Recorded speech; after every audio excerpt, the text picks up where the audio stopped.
Distribuição das chuvas para o decorrer dos próximos 30 dias de forma detalhada para todo o Brasil. Aqui no primeiro momento a gente vai observar agora do último dia 10 até 25 de setembro.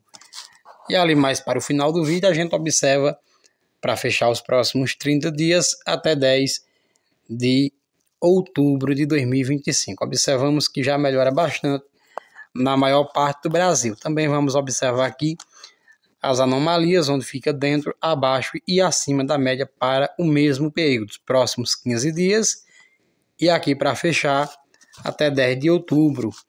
Observamos que aqui sobre áreas mais centro-sul do Brasil, já recebendo boas precipitações de chuva para o decorrer dos próximos 30 dias, ali pelo menos até 10 de outubro. Segundo aqui essa atualização, é claro que da forma que está aqui, não chega na cabeça de todos,